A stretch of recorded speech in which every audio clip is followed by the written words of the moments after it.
So welcome to It's Not All About the Numbers, the leadership podcast that doesn't just focus on the bottom line. Hi, my name is Chris, and that is Mike. Hi, everyone. And today our co-host is the very special session that Mike did for GENCFO Summit. I keep on promising that I will stop saying that phrase. But the GENCFO Summit, which has been a fantastic event for us, loads of amazing content. And this is just a special, really, to give Mike a platform to talk about his amazing career. But there's a few interesting things in there as well, right? So could you tee it up, and then we will go straight into that session for everyone? Yeah, no problem. You asked me to do this session. I thought it was really a really interesting opportunity. I introduce myself regularly to your community as I'm not an accountant, but then the conversation never gets massively much further than that. So what I thought I'd take this opportunity to do is actually talk through a bit about who I am, where I came from in terms of my career, but in particular, what I've learned applies to transformation and can apply to sort of the people that we work with in the sort of senior leadership teams in organizations. There are pictures that we used. We do talk about some funny shoes, but you know, it was a great conversation we had. So I hope the audience like it. I'm sure they will. And there was a bit of a data slant on it, I think, as well, which was quite interesting. Made it a bit different to some of the conversations we'd had before. I did, just because I haven't heard you say that your catchphrase for a while. It just made me think, "Hi, I'm not an accountant." So I use that mainly in the GENCFO space, but that's because quite a lot of your community come from finance, right? And they are accountants. I mean, it has led to some interesting conversations, but not necessarily about me. I have talked about how you value data as an asset and put it on the putting it on an organization's books and that kind of thing before with some of the GENCFOers. But yeah, that's a little nuance that I don't go into in this talk. Yeah, I hope you enjoy it, and we'll see you next week, where we'll be back on track with a fantastic interview with a great communicator. So look forward to that one. Anyway, speak to you soon. Thanks, and keep listening. So it gives me great pleasure to introduce our speaker, Mike Rose. And anyone who knows anything about podcasts will have heard about the It's Not All About the Numbers podcast. So over to you, Mike. Thanks, Chris. I'm not sure I'd have put podcast host. I'd have put co-host, because obviously it's you and I that do this together. And yeah, it's very humble of you. Of course. It's not all about the numbers. It's been really, really interesting. And actually it's led me to sort of what I'm going to go through here in the what the heck is my data thing. And the reason for the link there is that I quite often say on the podcast that I'm not an accountant. So I come into this kind of community as a friend rather than a qualified accountant. And the picture represents my start out on my data journey, which was walking around landfill sites in South Essex, some of which looked a bit like this, and working for the Environment Agency doing waste regulation, which meant reading waste licenses, interpreting what they meant, and then trying to get people to do the right things when it comes to like the environment and environmental emissions. I realized quite quickly when I was getting paid 11.5 grand a year to do this job that actually when you go onto sites like this, when you've got big bits of machinery and people with guns and dogs, which is definitely true, that actually finding a different career path might be an option, which is what I chose to do.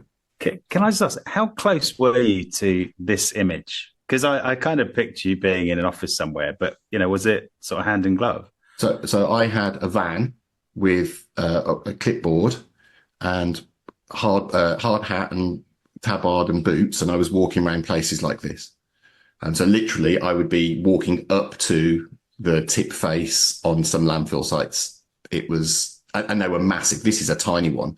It was in South Essex, so they were the landfill sites that were taking all the stuff that you see on the barges going down the Thames out of London, go to South Essex. It was those landfill sites.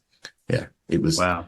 I obviously had view of these slides before you started, and when I saw this, I kind of pictured you wading through all the shredded paper trying to find the data.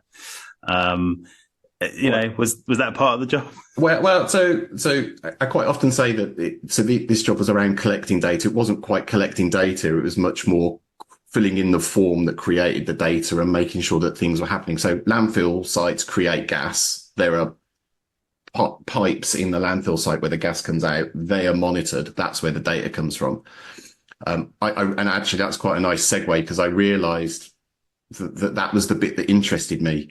So I kind of got out of the landfill bit and the walking around the actual scary sites into much more the data analysis bit. So this is a picture of the Thames in London. And this is it's a bit of an old picture now, but it's still true that this is the floodplain. So this is the unprotected floodplain in London. And one of my jobs in the Environment Agency, when I got into the using data bit, was how to create complex model data like this, which actually involved reading licenses again. So reading data licenses from between different organizations. So to create this data, to create this flood map, there was data from the Met Office, from an organization called CEH, who provided the water to go in the modeling. There was height data from planes that were being flown, all coming together to create this model, all of which had complex data licenses around them that you needed to understand. And through working on this particular data set and the publication of this data set, I realized that I could bridge between the different bits of the business that we're doing with this kind of data processing. So it's like, can we do this, i.e. technically? And then should we do this? Does the law allow us to do it? And bridging between those two different places. And then obviously there's a commonality between those sort of data worlds, data institutions, however you want to phrase it nowadays. But they weren't actually connected, right? That's the point of the work you were doing. So you were kind of introducing them and overcoming any barriers to use the data? So technically they were working together. So the scientists, i.e. the experts, would all know each other, because flood modeling in this example is a community. So you might have a hydrologist that works at say CEH, a climatologist that works at the Met Office, and then somebody at the Environment Agency and they all know each other and have worked together. So data is flowing, but they're doing it because they can rather than because they should. The organizational ownership of data assets meant that licenses should be in place and permissions should be in place. And that was the bit that was missing. And that's the bit that I was bringing in. Yeah, that really resonates, actually. I'm sure it does with a lot of people listening, that, in business, there's lots of silos who have their data, and, is it a case of we're using it because we have access to it, or we're using it for the greater good? And do we have permissions and agreements to use that data? It's a bit of a free for all and a wild west, I'd say, in the data science world.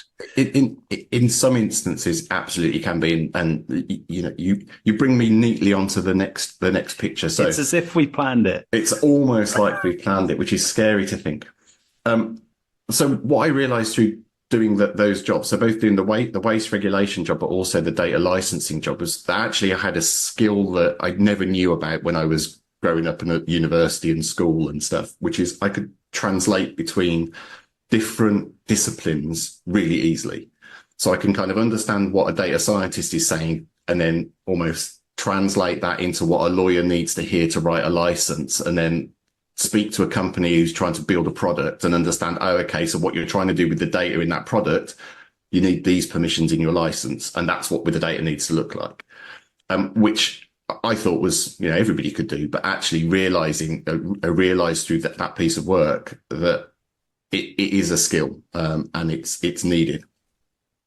Linked to that, I also realized through doing that I was quite a systems thinker. And I don't mean a systems thinker in terms of, I've read the book and I've ate the book and therefore I can follow a model. I just mean that the way my brain works is I can step out and away from the bit that I'm looking at and sort of think about how it impacts on other things.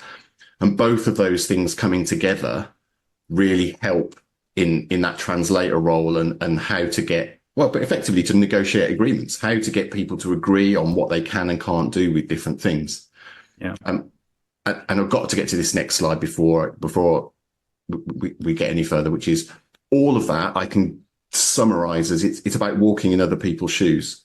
So the translator role and the systems thinker is all about, can I put my brain in what that person's trying to achieve? And then when we're talking with each other, I'm recognizing that and using that to help shape what I say and how I do the things that I do. Yeah. I've got to ask you some questions about this, because I think this is the real crux of why you're here today, to be honest with you. So this is a role, I think, that exists but isn't necessarily spelt out. It's not necessarily a job title. You are a data translator, but I think it's part of a lot of people's roles who will be listening today.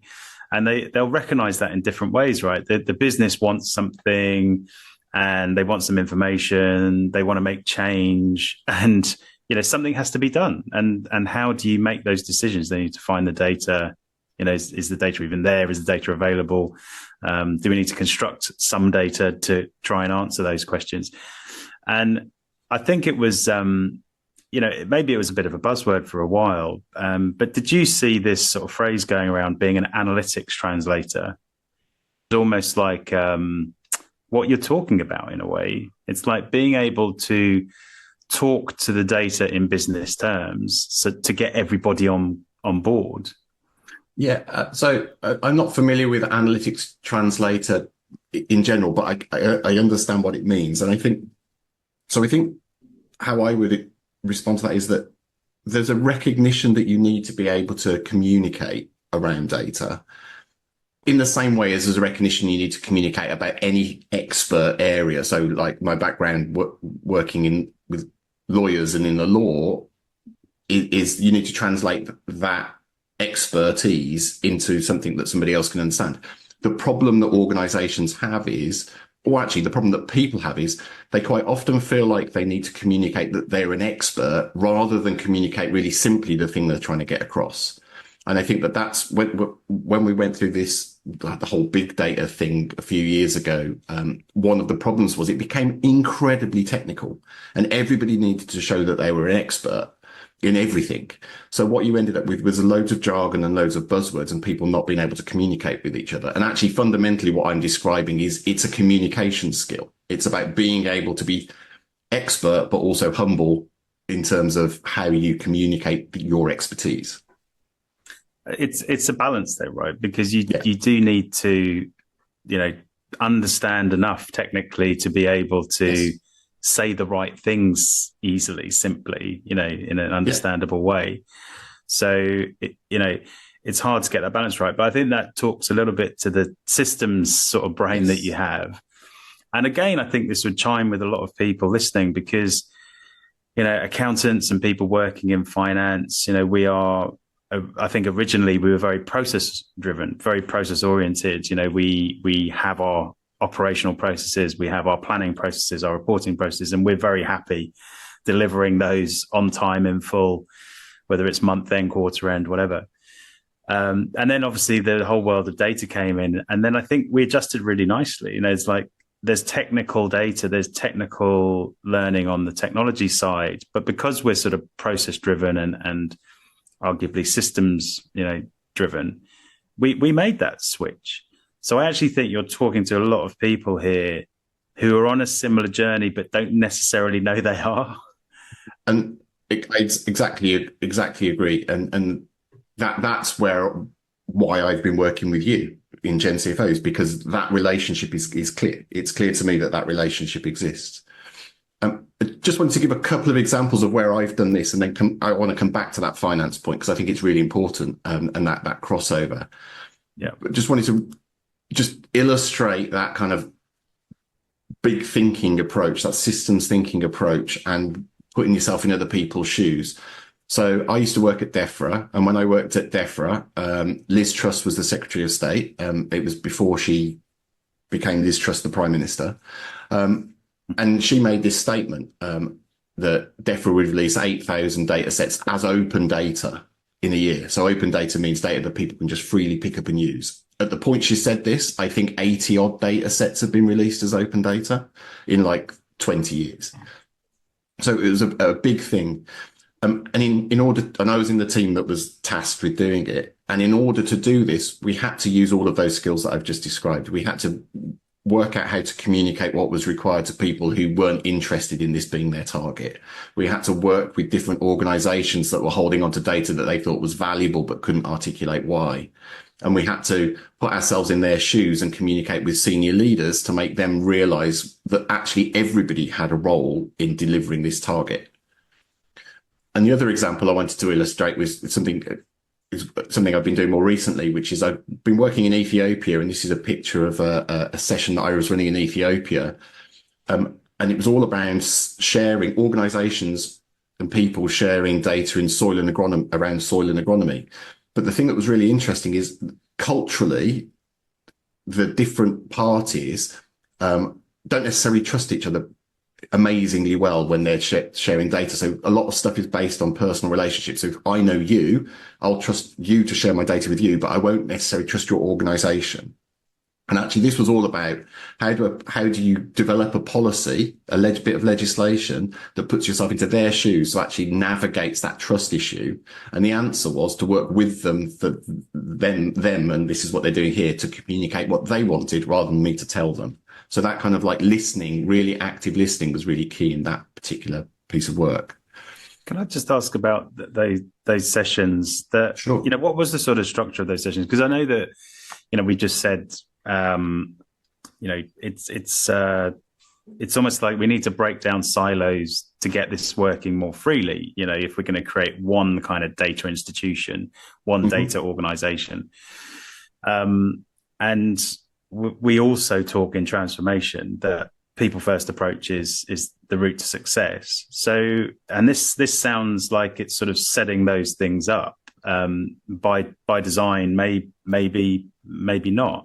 So what's the sort of essence of these sessions and the benefit of running them? So the essence you've just said, which is people first, which is in order to get to effectively everything is a negotiation. So the DEFRA project was a negotiation. We had an aim and people had their own jobs to do. And in the middle was a negotiation about, well, can you help us deliver this? This is how it will benefit you. Similarly in this scenario. So the route to get to that negotiation or to have that discussion was different. So in DEFRA, it was very much about convincing senior leaders that they were data people and they were involved in data. And actually, there was a whole series of things that we did. One of my colleagues baked a cake and took it in and said, this cake illustrates the organization perfectly. It's a Victoria sponge. It's like you've got the top, which is you guys, you've got us, the bottom, and then you've got the sticky middle. And the sticky middle is where everything gets stuck and stops. And that's because management doesn't communicate brilliantly. So actually using that as an illustration worked brilliantly in that environment. In Ethiopia, this example, when I walked into this room, it had rows and rows of desks, and everybody came in and sat down, opened up their laptop, sat down, and somebody stood at the front, me, talking at them. And at lunchtime, they all went off to get their lunch, and I took all the tables out. So when they came back, it was it was this environment. So it was like, no, you've got to work together. It's not rows of people being talked at. You've got to talk to each other. So it starts to break down the barriers. So it's just using whatever's the right tactic, and they will be different in the cultural environment you find yourself landing in. Yeah, I think that I love that. Obviously we've worked together on a few sort of live sessions over the years, and I love that approach because, you're trying to facilitate people to think differently and to communicate with each other. And there's no better way than having people literally find their place, right? It's like, oh, right, I haven't got a chair anymore. So where am I going to stand? Who am I going to stand beside? Am I going to just stand beside the person that I know, or am I going to sort of try and move things around? And I think, that all helps the conversations that are going to follow. Yeah. And I'm just curious, though, how much of those sessions is about the personal motivation of the individual versus the organizational motivation? Or, and is there a relationship between the two? That's a really good question. And there is absolutely a relationship between the two, because an organization is a bunch of individuals. So So actually, you need to understand how the individuals interact within the organization to understand how to get to the end point. And that's why the approaches can't be the same. If I baked a cake and taken it into the Ministry of Agriculture in Ethiopia, I mean, they'd have gone, what? It wouldn't have landed. It wouldn't have landed. Yeah. Whereas in the DEFRA environment, because we knew the person that we were talking to and were engaging with a little bit more, we knew that would, press the right buttons and it would illustrate the point. So organizations aren't a real thing, right? They're made up of people. Yeah. And I think that actually really neatly segues into where I wanted to go with the finance point that you were making earlier, which is, so I've worked with you for a while now. I've worked with finance in all of the roles that I've had previously. So finance, I've had finance as an enemy as well as friends. But the key bit that's come out of all of the work that I've done with you and all of the conversations I've had is that the finance role has changed from being the accountant role to being this translator role. There's this understanding of the system, of the business that is needed now more than ever to be able to do the job that you're trying to do, that forward-looking finance job rather than the backward-looking accounting job. And more than ever, it's a team sport. So because it's a team sport, you have to work with the team and bring the team with you. And that involves communicating to people that might not understand profit and loss and might not understand many of the acronyms that you guys use. And certainly you still use acronyms that I don't understand. But actually it's communicating those in a way that your audience can understand them is the key role, I think. And that's where the link comes for me.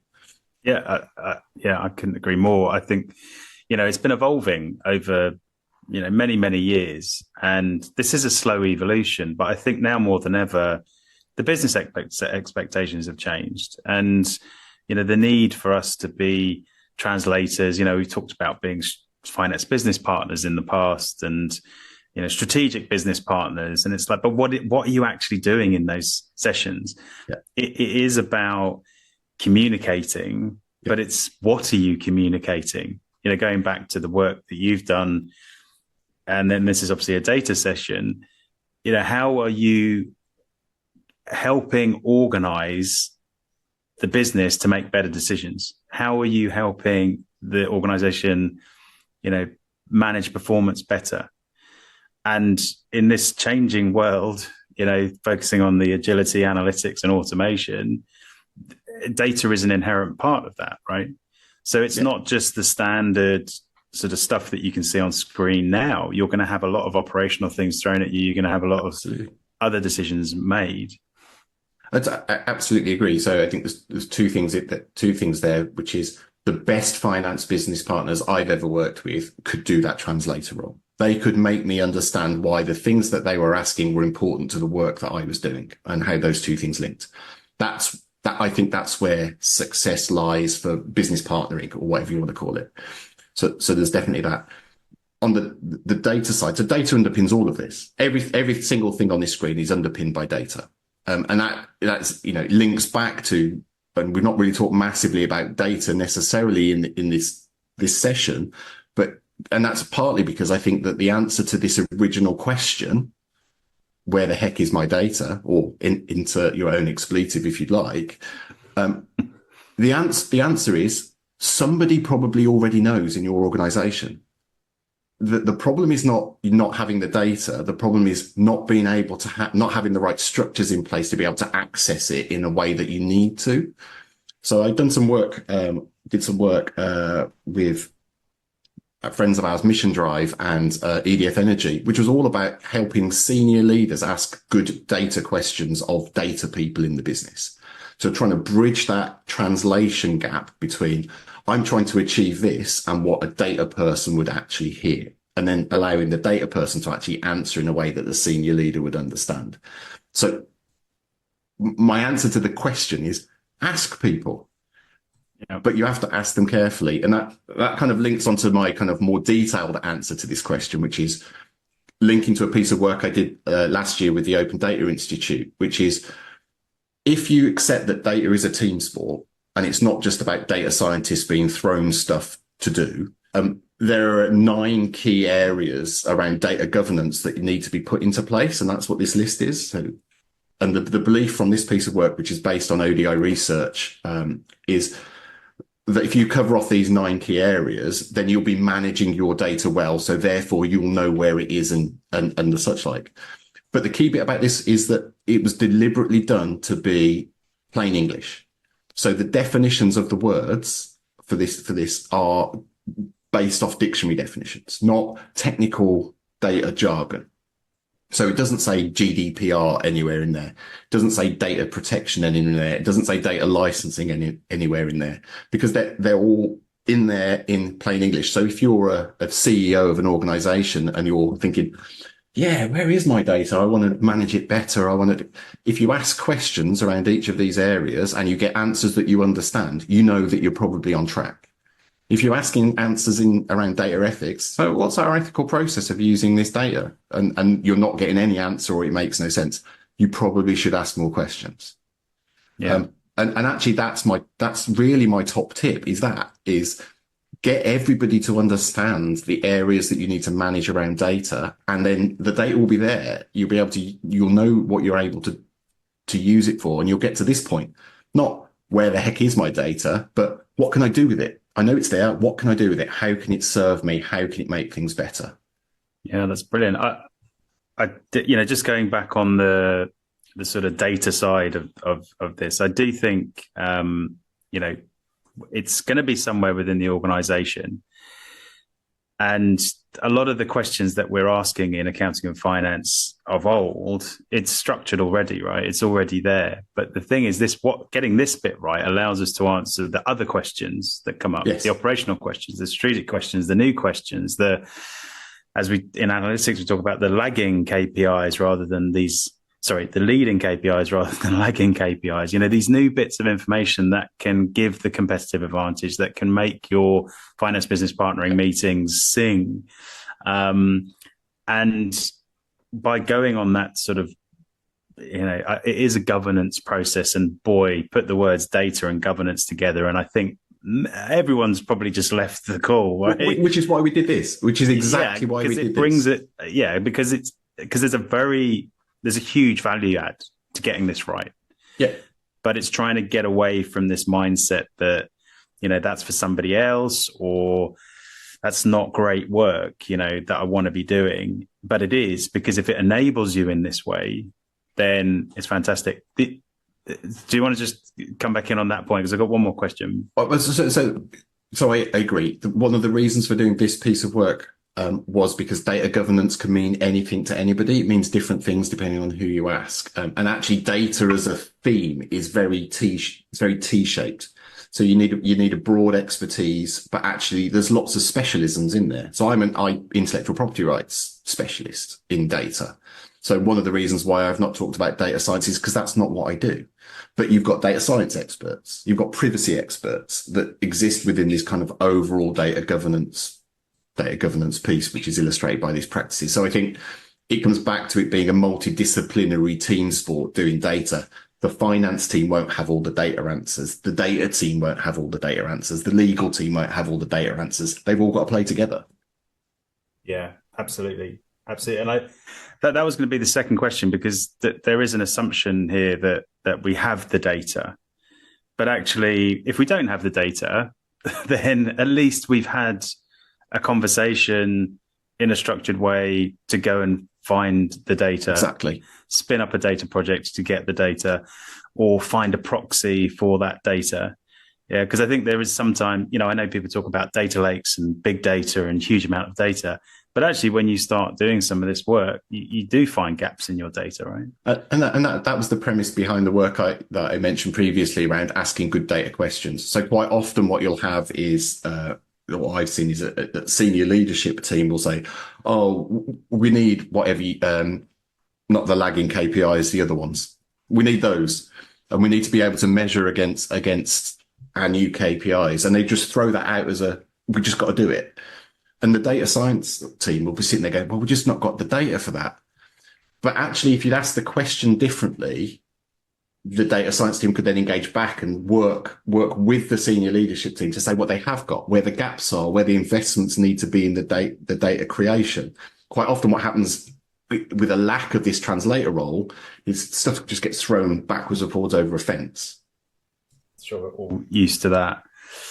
Well, look, I think that's been brilliant, and that bit of work, that final bit of work that you did, I think we've actually shared it on the community in the past, but it's open to everyone, right? At the Yeah. Open Data Institute. Yeah. So yeah, if you Google Open Data Institute data practices, you can get to a document which explains a little bit more about that and has that image in it. Excellent. And if people want to find you, I'm assuming There you coming to you go. directly is the way to do it. It's on the screen, or I'm on LinkedIn, or you can always subscribe to the podcast and hear us there. Yes, it's not all about the numbers.